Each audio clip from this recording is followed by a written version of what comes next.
आगे बढ़ेंगे अगली खबर की तरफ। वज़ीर-ए-आज़म नरेंद्र मोदी 2 रोज़ा दौरे पर कोलकाता में हैं। आज वज़ीर-ए-आज़म नरेंद्र मोदी ने स्वामी विवेकानंद की जयंती के मौके पर हावड़ा के बेलूर मठ से आवाम से खिताब किया। वज़ीर-ए-आज़म ने खिताब के दौरान CAA से मुताल्लिक़ भी बयान दिया। वज़ीर-ए-आज़म ने कहा कि हिंदुस्तान के आइन को मानने वाला कोई भी शहरियत ले सकता है। हमने गांधी जी की बातों पर अमल किया है। हम शहरियत दे रहे हैं, शहरियत ले नहीं रहे हैं, लेकिन इस पर अपोजिशन सियासत कर रही है।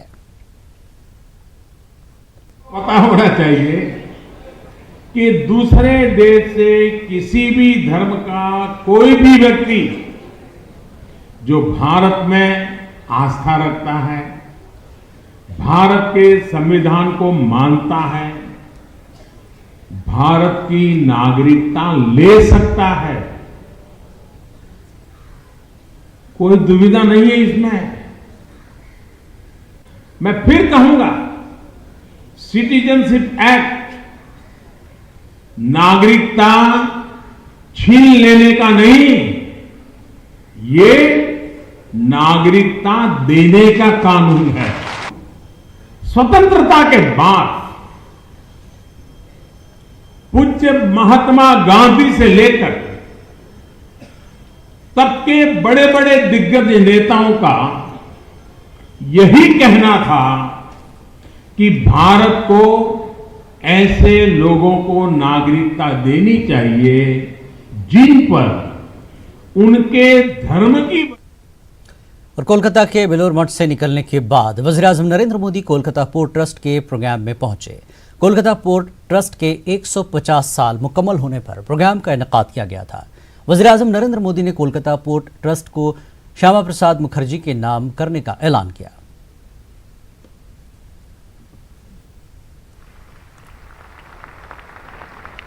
साथियों, कोलकाता पोर्ट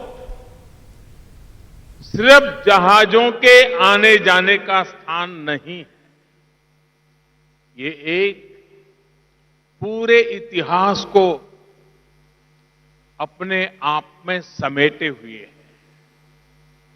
इस पोर्ट ने भारत को विदेशी राज से स्वराज पाते हुए देखा है। एक प्रकार से कोलकाता का ये पोर्ट भारत की औद्योगिक, आध्यात्मिक और आत्मनिर्भरता की आकांक्षा का जीता जागता प्रतीक है। ऐसे में जब ये पोर्ट 150वें साल में प्रवेश कर रहा है, तब इसको न्यू इंडिया के निर्माण का भी एक ऊर्जावान प्रतीक बनाना हम सबका दायित्व है। पश्चिम बंगाल की, देश की इसी भावना को नमन करते हुए मैं कोलकाता पोर्ट ट्रस्ट का नाम भारत के औद्योगिकरण के प्रणेता, बंगाल के विकास का सपना लेकर जीने वाले और एक देश एक विधान के लिए बलिदान देने वाले डॉक्टर श्यामा प्रसाद मुखर्जी के नाम पर करने की घोषणा करता हूं।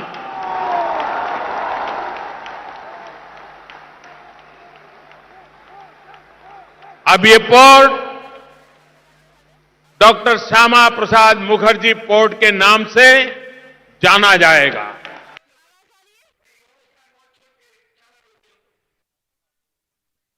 नरेंद्र मोदी कोलकाता के दौरे पर हैं। कल उन्होंने ममता बनर्जी से मुलाकात की और आज उन्होंने स्वामी विवेकानंद की जयंती के मौके पर हावड़ा के बेलूर मठ से आवाम से खिताब किया।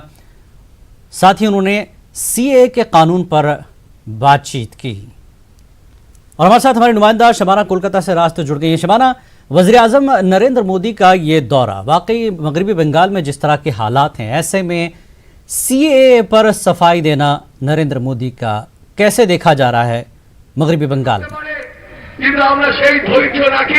बिल्कुल, आप देखें कि जिस तरह से आज वज़ीर-ए-आज़म ने नेताजी इंडोर स्टेडियम में कहा कि CAA कानून जो है वो किसी से शहरियत नहीं छीनेगी, बल्कि ये शहरियत देने का कानून है।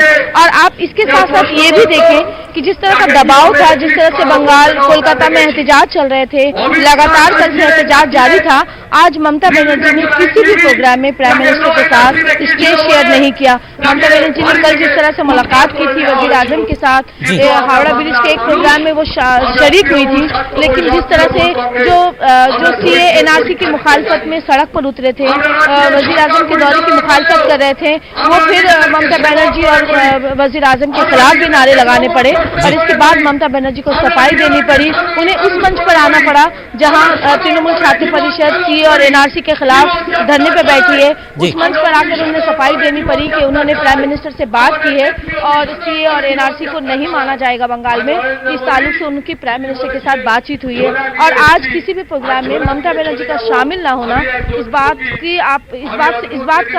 के जो है वो जाहिर होता है कि बंगाल में सीए और एनआरसी को लेकर जिस तरह से एहतजाज किया जा रहा है, और यही वजह है कि ममता बनर्जी ने जिस तरह से अपोजिशन जमातों को किनारे करते हुए खुद ही कहा था कि सीए और एनआरसी के खिलाफ जो है वो अकेला चलेंगी, अकेली लड़ाई लड़ेंगी, और वो अपोजिशन जमातें जो सीए और एनआरसी के मुखालिफ में एक साथ एक प्लेटफॉर्म पे आने की कोशिश जो शबाना, दूसरी चीज ये है कि जिस तरह से कोलकाता पोर्ट ट्रस्ट को श्यामा प्रसाद मुखर्जी के नाम किया गया है, वो नाम दिया गया है, एक तो ये, दूसरा मगरबी बंगाल की मौजूदा सूरत हाल, तीसरी बात ये है लेफ्ट की तरफ से ममता बनर्जी पर जो इल्जामात लगते हैं कि गुमराह कर रही हैं, और एक तरह से ये कहने की कोशिश की जा रही कि ममता बनर्जी का जो है साठगांठ है बीजेपी के साथ।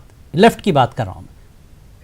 बिल्कुल लेफ्ट की तरफ से कल उस मंच पर लेफ्ट और समाजी तंजीमें जो है, समाजी तंजीमों की तरफ से वो उस मंच पे आ गई जहां तृणमूल छात्र परिषद जो है वो धरने पर बैठी थी और ममता गो बैक और पीएम गो बैक का नारा लगाने लगी। उसके बाद आज ममता बनर्जी जो है वो पीएम के साथ किसी भी प्रोग्राम में वो शिरकत नहीं हुई है और किसी भी प्रोग्राम में प्राइम मिनिस्टर के साथ स्टेज शेयर नहीं किया है।